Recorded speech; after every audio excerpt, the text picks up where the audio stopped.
주옵소서. 예수님의 이름으로 기도합니다. 아멘. 여기 지금 천체 망원경을 제가 갖고 나왔어요. 이거 보면은 참 저는 마음이 설레입니다. 여러분들도 설레이십니까? 우리 교회에서 여기 관련된 업종에 계신 분들은 굉장히 설레이실지 모르겠습니다. 어릴 때 부모님이 이런 망원경을 사주셔서 그 하늘에, 밤 하늘에 굉장히 매료가 되었던 적이 있어요. 오늘같이 가을날 밤에 청명한 이 하늘, 밤 하늘을 망원경을 하늘 들여다대고 보면은 보이는 것이 많습니다.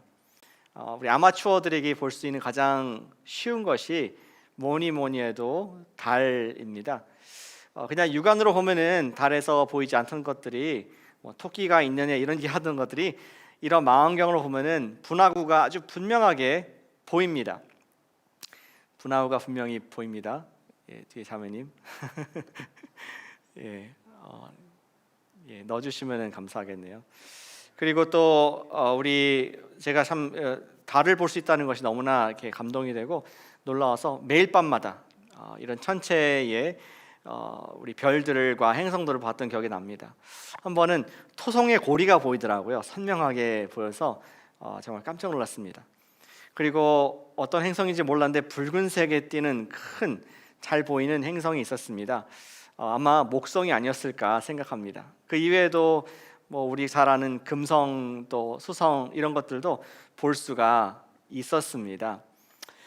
그런데 제가 좀 편하게 쉽게 이렇게 보았다고 말씀을 드리지만 사실은 그렇게 쉽지만은 않습니다.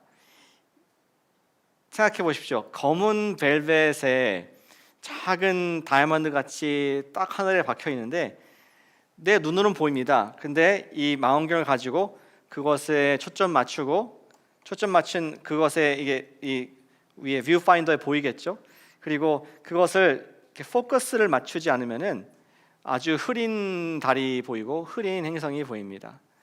흐린 달이 보입니까?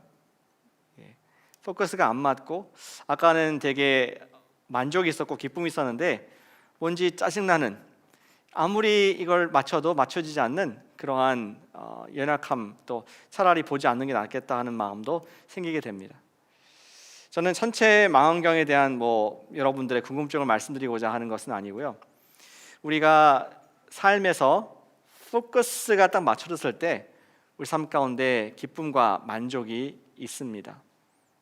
여기 앞에 있는 대물 렌즈라고 하죠. 과학 시간에 배우던 기억이 납니다. 그리고 여기가 아이피스가 있습니다. 저반 렌즈가 있습니다.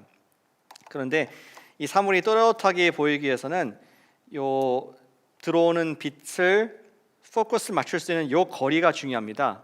요 거리. 그래서 적당한 정확한 거리가 딱 맞으면은 그때에 샤프 포커스가 되면서 갑자기 달덩이에 분화구가 보이고 토끼가 사라지는 그러한 현상을 바라보게 되죠. 우리 마음속에 시원함이 있습니다. 근데 우리 인생에도 마찬가지로 생각합니다.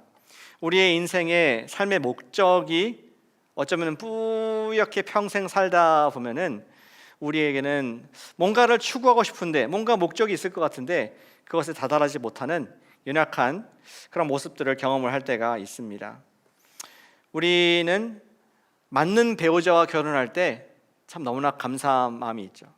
우리는 내가 맞는 내 적성과 재능에 맞는 직장에 딱 들어갔을 때 내가 원하는 커리어에 적중하게 in focus, in possession 딱 맞았을 때 거기에서 돈이 줄 수 없는, 비록 월급을 적게 준다 하더라도 나에게 딱 맞는 걸 찾았을 때는 거기에서 누리는 감사함이 있습니다.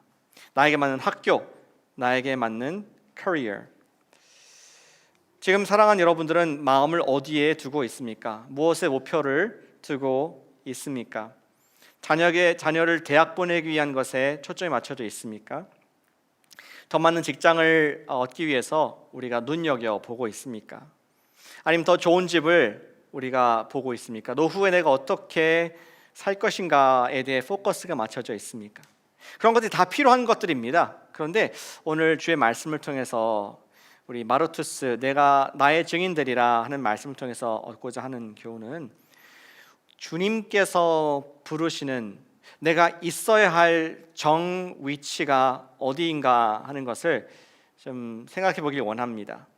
어떠한 직장, 어떠한 환경, 어떠한 집 관계없이 내가 어느 시점에 인생의 어느 단계에 있든지 관계없이 주님께서 나를 부르시는 그 위치가 어디인가, 그것을 이 시간 좀 깊이 말씀을 나누길 원합니다. Hopefully 이 말씀이 끝날 때 정도에는 정말 제가 무슨 질문을 드리는지 좀 더 샤프하게 보일 수 있기를 바랍니다. 우리가 있어야 할 정위치는 무엇입니까? 그런데 이 질문에 대한 답을 하기 전에 예수님께서 당신의 위치를 우리에게 말씀해 주시더라고요. 예수님의 정위치를 먼저 보여주십니다. 오늘 스토리는 지난주에 이어서 예수님께서 이 지상에서 사역을 다 마치시고 승천하신 그런 장면입니다. 예수님 위치는 어딜까요? 예수님의 위치를 답을 먼저 드리겠습니다. 예수님께서는, 승천하신 예수님께서는 하나님 우편에 기도의 자리에 계신 줄로 믿습니다. 기도의 자리라고 해서 제가 중보석이라고 했습니다. 그런 말이 있는지 모르겠습니다. 그러나 느낌이 오지 않습니까?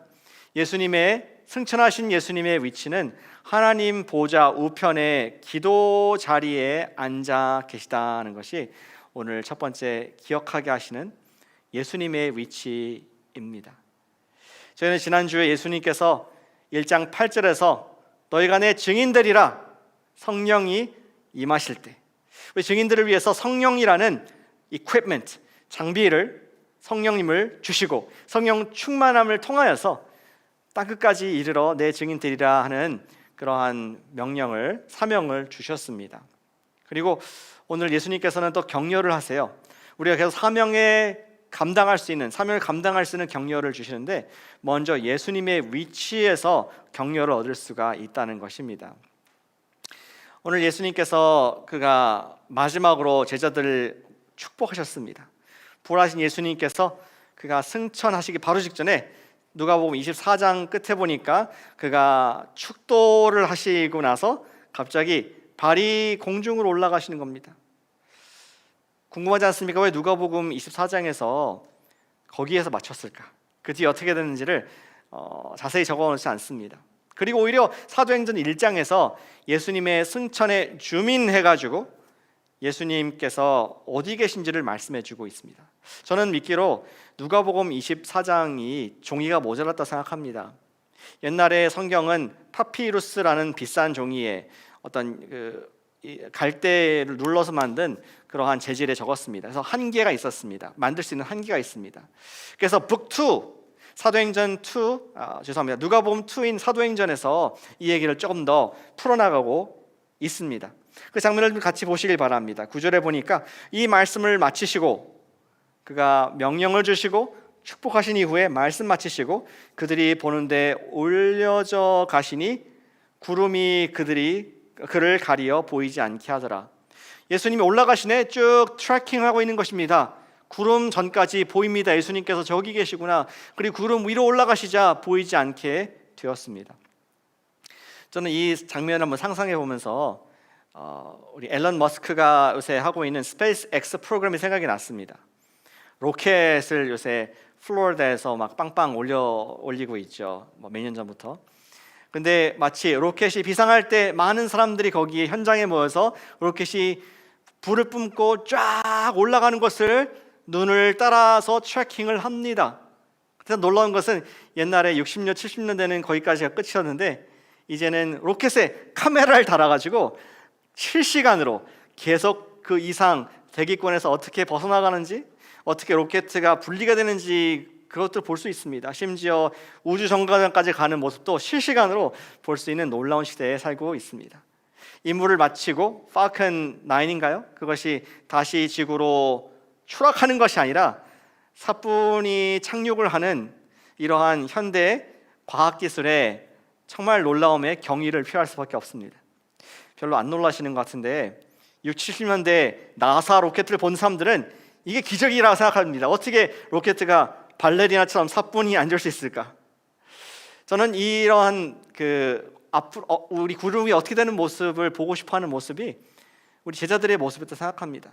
예수님께서 구름 위로 올라가셔서 보이지 않게 되자 천사가 나타나서 생중계를 해줍니다. 10절 보니까 이렇게 되어 있습니다. 올라가실 때에 제자들이 자세히 하늘을 쳐다보고 있는데 흰옷 입은 두 사람이 그들 곁에 서서 말합니다. 갈릴리 사람들아, 어찌하여 서로 서서 하늘을 쳐다보느냐?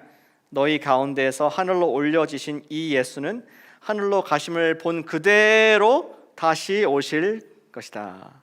아멘. 왜 누가는 이러한 예수님의 승천을 자세히 묘사를 했을까요? 궁금하십니까? 아마 계속 궁금하시면 우리 가스퍼 라이프 성역 공부를 꼭 들으시길 바랍니다. 거기 답이 있습니다. 이렇게 말씀드리면 너무나 당황하시겠죠. 목사님 거기서 맞히면 어떡해요? 말씀드리겠습니다. 왜 자세하게 이러한 누가가 예수님의 승천을 기록했을까? 그것은 우리로 하여금 예수님이 어디 계신가를 분명히 알게 하기 위한 목적이라고 저는 믿습니다. 예수님께서 쭉 올라가셔서 지금 하늘에 계시며 아직 다시 내려오지 않으셨기 때문에 계속 하늘에 계셔서 그의 일을 하고 계시다. 이것을 알 수 있는 것입니다. 왜 이게 중요하냐면은 우리는 역사라는 것을, 우리는 사람의 인생이라는 것을 항상 패러다임이 갇혀 있습니다. 그래서 한 사람의 인생이 끝나고 책에서 끝나면은 죽은 것으로 생각하고 더 이상 잊혀집니다. 공부를 해야 되고 시험을 봐야 되고 역사를 배워야 됩니다. 그렇지 않으면 그 사람이 잊혀집니다. 그런데 예수님께서 그가 하늘로 승천하신 것을 보여주시고 지금 하늘로 올라가셨고 그대로 오실 것이다 라고 ING 형태로 말씀하신 것은 지금 2020년도 오늘 9월 6일 날 예수님께서 하늘에서 지금도 계시고 살아계시며 지금 우리를 바라보신다는 것을 우리가 알도록, 사도행전을 2020년도 9월 6일 날 읽는 우리가 알도록 우리에게 보여주신 줄로 저는 믿습니다. 자, 그렇다면 예수님께서 하늘에 무엇을 하고 계실까요? 그리고 그것이 우리에게 무슨 의미가 있습니까? 사도행전에서는 예수님이 무엇을 하시는지는 말씀해주고 있지 않습니다. 그런데 하나님이 계신 3층천에 다녀온 또 다른 사도가 있었습니다. 그의 이름은 바울 선생님이죠. 바울은 예수님께서 무엇을 하고 계신지를 보고 로마서 8장 34절에서 기록하고 있습니다. 34절에 이르기를 다시 살아나신 이는 그리스도 예수시니 그는 하나님 우편에 계신 자요 우리를 위해서 간구하시니라. 예수님이 지금 하나님이 여기 계시다면은 오른쪽에 지금 앉아 계시고 우리를 위해서, 저와 여러분을 위해서 간구하고 있다고 말씀하고 있습니다. 말씀을 on behalf of us, 우리를 위해서 기도하고 계시다는 말씀하고 있는 것입니다. 우리 히브리 문학에서 또 유대 문화에서 바로 오른쪽에 있다는 것은 내 힘을 쓰는 그 힘의 상징의 사람을 말하는 것이죠. Right hand man. 그리고 바로 오른쪽에 있다는 것은 속삭여도 다 말할 수 있는 그런 가까운 사이를 말하는 것입니다. 디모데 전서에서도 같은 말씀이 적혀 있습니다. 2장 5절 말씀입니다. 하나님은 한 분이시요 또 하나님과 사람 사이에 중보자도 한 분이시니 곧 사람이신 그리스도 예수라. 여기에서는 약간 간구라고 하는데 그것은 중보자, 저 여러분들을 위해서 하나님과 우리 사이에서 계속 우리를 위해서 기도하시고 우리의 편이 되는 advocate, 우리의 변호사 같은 우리의 편이 되어주시는 예수님의 지금 하늘 사역을 바울이 보고 와서 기록한 것을 우린 보고 있습니다. 사랑하는 여러분, 예수님이 지금 어디 계십니까? 지금 어디 계십니까? 물론 우리 마음에 계시죠. 그의 임재가 마음에 있지만 예수님이 물리적으로는 하나님 보좌의 우편에 중보 기도석에 계신 줄로 믿습니다. 누군가가 여러분들을 위해서 기도한다고 했을 때 참 고맙지 않겠습니까? 참 은혜가 됩니다. 기도의 힘을 믿기 때문에 우리는 그것을 정말 appreciate, 정말 그것을 달게 감사하게 생각합니다. 여러분들도 중보 기도의 힘을 알지 않습니까? 제가 일전에 한번 말씀드린 적이 있었는데 한번 다시 말씀드리길 원합니다. 제가 2011년도 때 달라스 텍사스 지역에 있었습니다. 기억하는 분도 계시겠지만 2011년도에 2월 달에 슈퍼볼이 달라스 어빙 구장에서 있었습니다. 새로 만든 삐까번쩍한 State of the Art 구장에서 슈퍼볼이 펼쳐지게 되었죠. 그때 팀이 그린베이 패커스하고 또 피츠버그 스틸러스 그러니까 경기를 했고 결과는 여러분들이 아실 것입니다. 그런데 그때 제가 세미나리 신학교에 있었는데 앞에 있는 교수님께서 인도하는 분이 그런 말씀하시더라고요. 몇 주 전에 우리가 이 슈퍼볼을 위해서 기도해야 된다. 뭐 슈퍼볼에서 기도까지 해야 되나 이렇게 생각했었습니다. 근데 그분이 말씀하시기를 보통 미국의 슈퍼볼을 하게 되면은 그 슈퍼볼을 하는 도시에 전국에서 몰려온 파리하는 사람들이 있다. 그런 얘기를 합니다. 그리고 그 파리가 그냥 뭐 셀러브레이션 술 마시고 노래하고 춤추는 정도가 아니라 pimps, 섹스 트래피킹을 하는 성매매를 하는 사람들이 수만 명이 몰려와서 그 한 주간 동안 성매매가 활발하게 이루어지는 것이 이게 슈퍼볼의 프리 셀러브레이션 문화라는 것을 알게 되었습니다. 우리가 이걸 막기 위해서 기도해야 된다. 그 얘기를 듣자 마음이 좀 씁쓸했습니다. 여기에 그래도 바이블 벨트인데 남부에 교회가 많고 신학교도 많고 하나님 믿는 사람들이 많은 곳인데 우리 기도해야겠구나. 나중에 알고 보니까 우리 신학교뿐만 아니라 지역에 있는 많은 교회들이 함께 중보 기도했습니다. 또 거기 있는 다른 신학교들도 힘을 다해서 하나님 우리를 보호해 주세요. 이 지역에 정말 윤리적인 이런 부도덕한 일들이 멈추도록 막아주세요. 이런 기도를 솔직히 반신반의하면서 했었습니다. 그런데 놀라운 일이 있었습니다. 슈퍼볼 선데이 바로 전에 튜스데이가 됐는데 텍사스에 눈이 왔어요. 어쩌다 한 번씩 1년에 한 번 눈이 오기도 합니다. 1인치 왔다가 녹습니다. 그런데 믿으시겠습니까? 그때에 눈이 자그마치 12인치가 왔습니다. 100년 만에 온 그런 폭설이 지역에 슈퍼볼 하는 주간에 화일러 왔습니다. 그리고 녹아야 되는데 이것이 계속 영하로 날씨가 유지되면서 녹질 않은 겁니다. 그 결과 비행기 많은 편들이 캔슬이 됐고 거기 예약했던 많은 집들의 파리들이 캔슬이 되는 그러한 초유 상태가 벌어지게 된 것이죠. 근데 크리스천들이 슈퍼볼을 좋아하거든요. 금요일부터 눈이 싹 녹더니 토요일날 완전히 녹아서 주일날은 슈퍼볼 경기를 할 수 있게 되었습니다. 할렐루야. 풋볼 팬들을 아주 좋아하셨을 것 같습니다. 그래서 좀 아름다운 또 경기가 됐습니다. 전 보면서 깜짝 놀랐어요. 와, 우리 교인들이 성도들이 한 마음으로 하나님께 부르짖으니까 100년 만에 한 번 있을 엄청난 스노우 스톰이 오고 또 이 어두움의 것들을 막아주시는구나. 중보 기도의 힘이 이렇구나. 하나님께서 창 한번 여시니까 눈이 오는구나. 한번 주님께 영광의 예배를 드렸던 썬데이의 기억이 납니다. 사랑하는 여러분, 우리 몇 사람들이 모여서 중보 기도하고 주님께 부르짖더라도 주님께서 이렇게 큰 은혜를 주신다면은 바로 하나님의 아들께서 하나님 아버지 바로 우편에서 속삭이듯이 저와 여러분들을 위해서 간구한다면은 그것이 얼마나 능력 있고 얼마나 강력하겠습니까? 바울은 그 능력을 알았던 것 같아요. 그가 고린도전서 15장에서 기록하기를 나의 나된 것은 하나님의 전적인 토탈 은혜로다.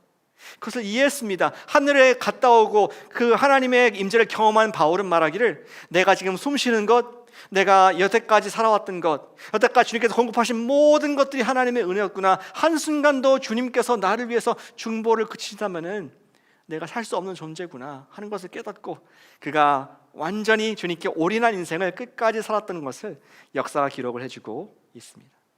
사랑하는 여러분, 예수님께서 아버지의 우편에 앉아서 여러분들을 위해서 기도한다는 사실을 믿으시길 바랍니다. 예수님의 위치는 중보 자리입니다. 중보 기도의 자리에 계십니다. 사도행전 저자 누가는 예수님의 과거 승천과 미래의 공중 재림을 통하여서 지금 예수님의 자리가 어디이신지를 보여주고자 이 말씀을 기록한 것입니다. 이렇게 표현할 수 있겠습니다. 예수님께서는 지금도 기도하고 계시며 하나님 아버지께서는 명령을 하시고 성령께서 우리의 기도를 예수님의 기도를 응답하시는 삼위일체가 하나 되어서 우리를 온전히 사랑하시는 격려하시는 중심에는 예수님이 중심이 된 살아계신 예수님의 모습을 우리는 지금도 느끼고 있는 줄로 믿습니다. 그런데 예수님께서는 구체적으로 무엇을 위해서, 우리를 위해서 어떻게 기도하실까요?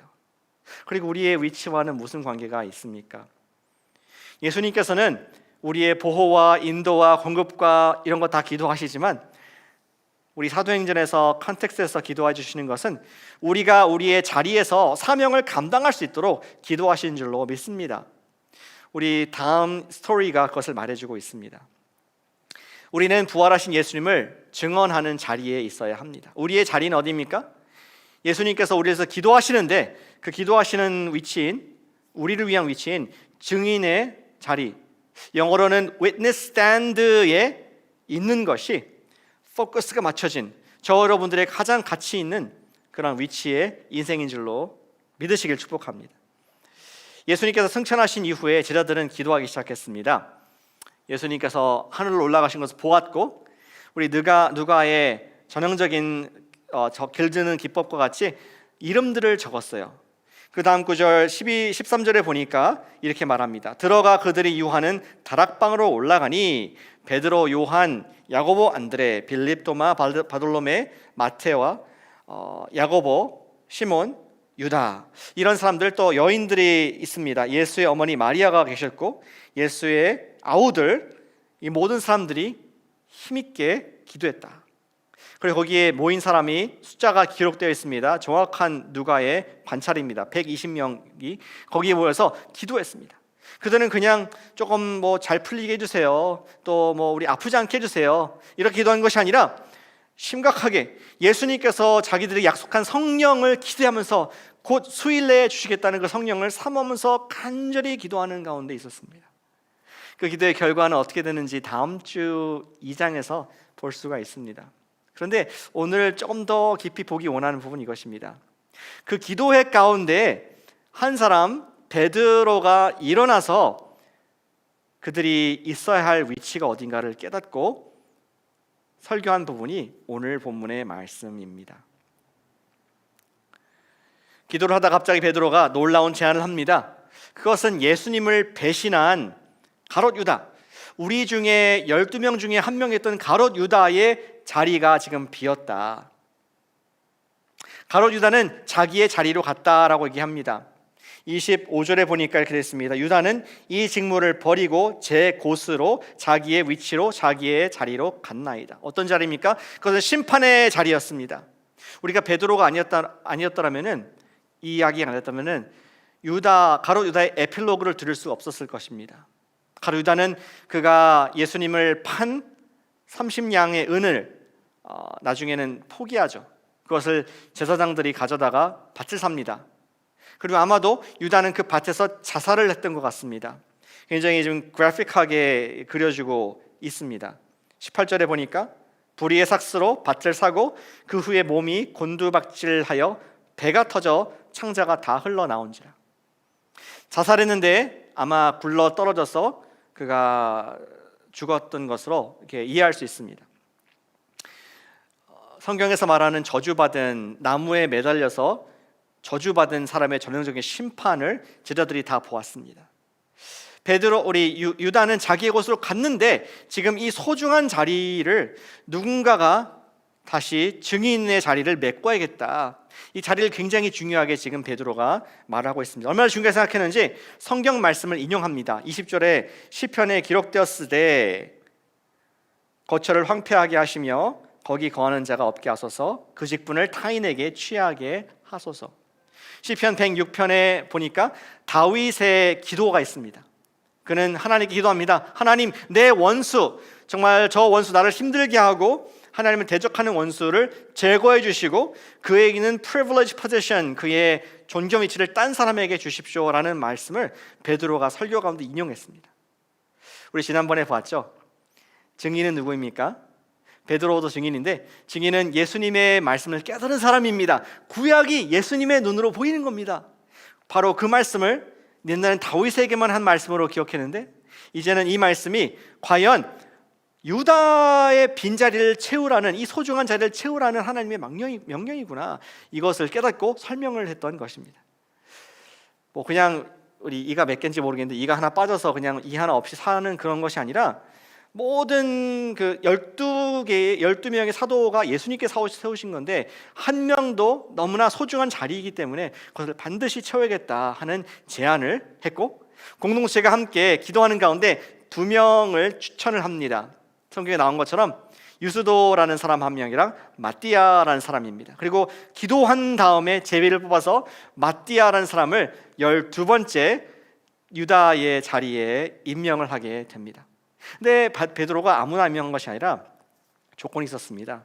이 사람은 침례 요한 때부터 함께했던, 예수님과 함께 따라다녔던 예수님의 십자가 부활을 증언할 사람이다 라고 얘기합니다. 23절, 항상 우리와 함께 다니던 사람 중에 하나를 세워 우리와 더불어 예수께서 부활하심을 증언할 사람이 되게 하여야 하리라 하거늘. 아멘. 우리 12 사도직은 굉장히 독특한 자리였습니다. 우리 오늘날 다시 있지 않는 자리입니다. 여기에 의하면은 침례 요한 때부터 예수님의 모든 사역, 우리가 믿음으로는 알고 있지만 직접 보지 못했습니다. 근데 그것을 직접 1차적으로 경험하고 아는 사람이 사도이다. 그래서 그 사도들로 하여금 증인되게 그 자리를 채운 것을 보게 됩니다. 근데 그것이 우리에게 무슨 의미가 있습니까? 우리는 사도는 아니지만 우리 사도들의 가르침을 따라서 똑같은 증인의 삶을 살도록 calling out, 부르심을 받았다는 것이 똑같습니다. 지금 설교를 하고 있는 베드로가 편지를 씁니다. 베드로 전서 2장 9절에 보시면은 우리를, 저와 여러분들이 이렇게 표현하고 있습니다.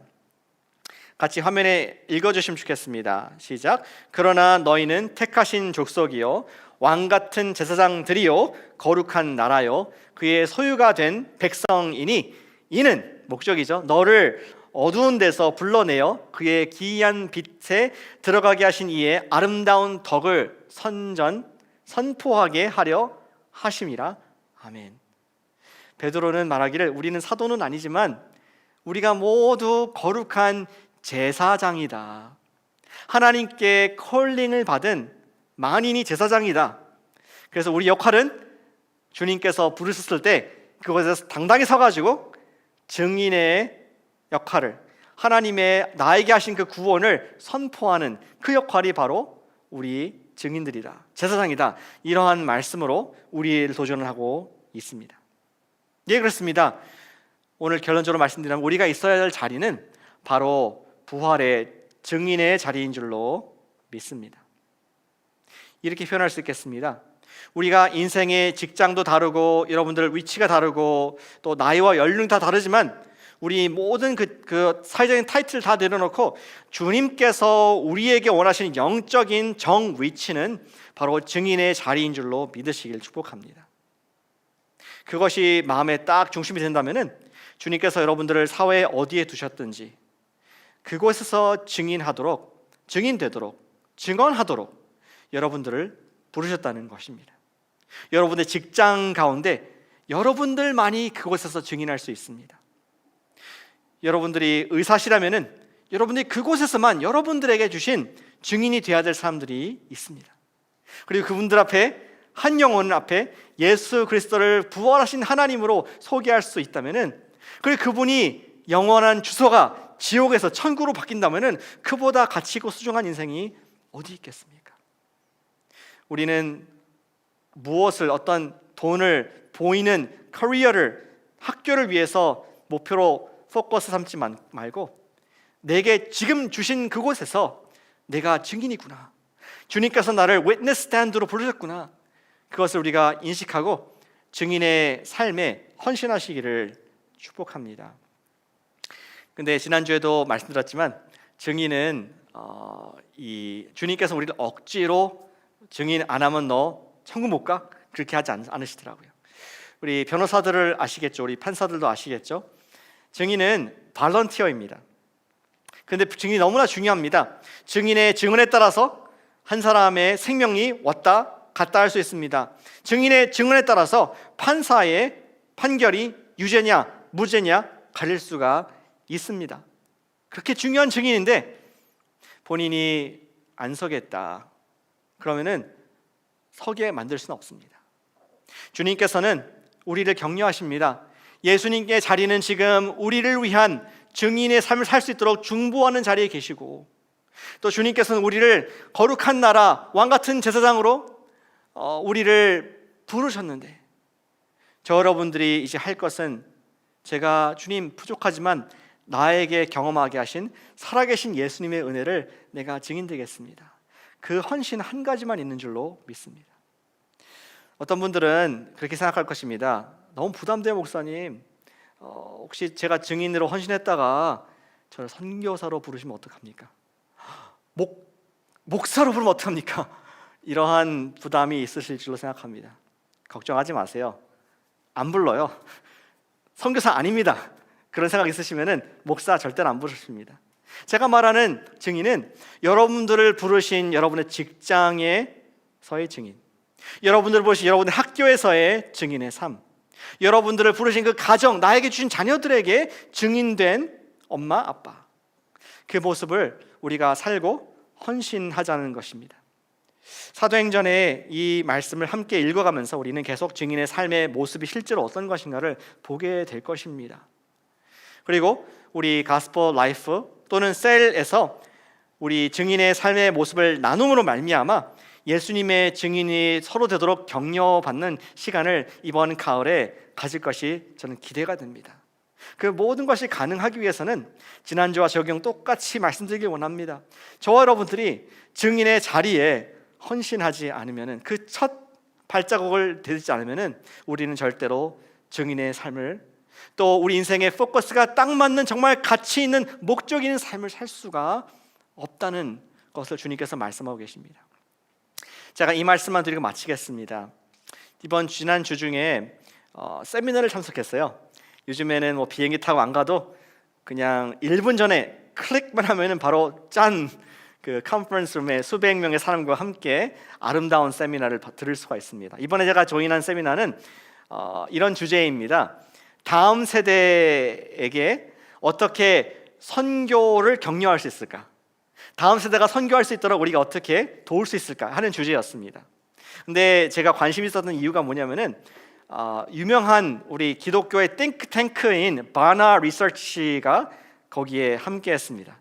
그리고 우리가 늘 자랑스럽게 생각하는 IMB, 우리 침례교 해외 선교부의 모든 많은 선교사님들과 총재가 거기 함께 있었습니다.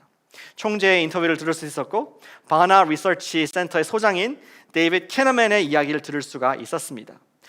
이런 통계가 어떻고, 사람들의 트렌드가 어떻고, 지금 제너레이션 Y, Z, 그 다음에 알파 세대가 어떻고, 이런 것들을 쭉 들은 그런 시간이 유익한 시간이 되었습니다.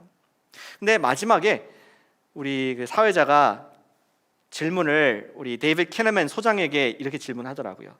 소장님, 만약에 지금 여러 가지 얘기했는데 한 가지만, 클로징 스테이트먼트로 한 가지만, 다음 세대가 선교를 못하는 이유, 방해되는 이유 한 가지만 들면 뭐겠습니까?